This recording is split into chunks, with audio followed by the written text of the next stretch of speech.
সঠিকভাবে তাদের সময় এবং তাদের মেধা শিক্ষার্থীদের পেছনে ব্যয় করতে পারেন, সেই জন্য তাদের সম্মানই বাড়ানো প্রয়োজন বলে আমরাও মনে করি। এই বাজেটে টোটাল জিডিপির 2% আমরা শিক্ষার জন্য রেখেছি।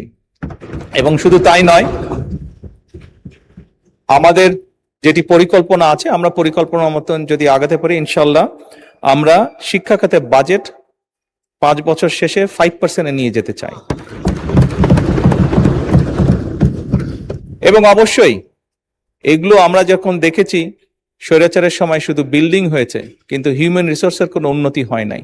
আমি আপনার সাথে সম্পূর্ণ একমত যে আমরা যদি আমাদের প্রাইমারি এবং সেকেন্ডারি এই শিক্ষকদেরকে যদি আমরা সঠিকভাবে ট্রেনিং দিতে না পারি, কিন্তু শুধু ট্রেনিং না, ট্রেনিং এর সাথে তাদেরকে তাদের সম্মানীয় যদি বৃদ্ধি করতে না পারি, তাহলে অবশ্যই আমরা প্রত্যাশা করি না যে তারা ভালো কিছু ডেলিভার করতে পারবেন। আমাদের তাদেরকে প্রশিক্ষণ দেওয়ার যেরকম কর্মসূচি রয়েছে, প্রশিক্ষণ দেওয়ার যেরকম পরিকল্পনা রয়েছে, বোথ সেকেন্ডারি অ্যান্ড প্রাইমারি, একই সাথে পর্যায়ক্রমিক ভাবে আমরা যাতে তাদের সম্মানীয় বৃদ্ধি করতে পারি। আমরা অনেক সময় দেখি যে প্রাইমারি স্কুলের টিচাররা, এই সংসদে দাঁড়িয়েও আমি বলেছি যে অনেক সময় আমরা এখনো দেখি যে প্রাইমারি স্কুলের শিক্ষকরা তাড়াতাড়ি করে ক্লাস করিয়ে হয়তো আরেকটি একটি কোনো জবে অথবা কৃষিকার্যে যেটাই হোক একটি সেকেন্ড জবে তাকে যেতে হয়, তা না হলে তার জন্য সংসার চালানো কষ্টকর হয়ে যায়। সেকেন্ডারি স্কুলের ক্ষেত্রে আমরা অনেক শিক্ষকের ক্ষেত্রেই দেখেছি এরকম ঘটনা ঘটে।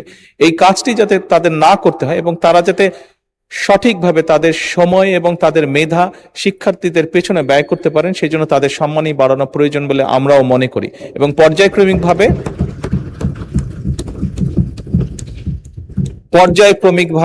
আমরা এই কাজটি ইনশাল্লাহ করব এই দেশে।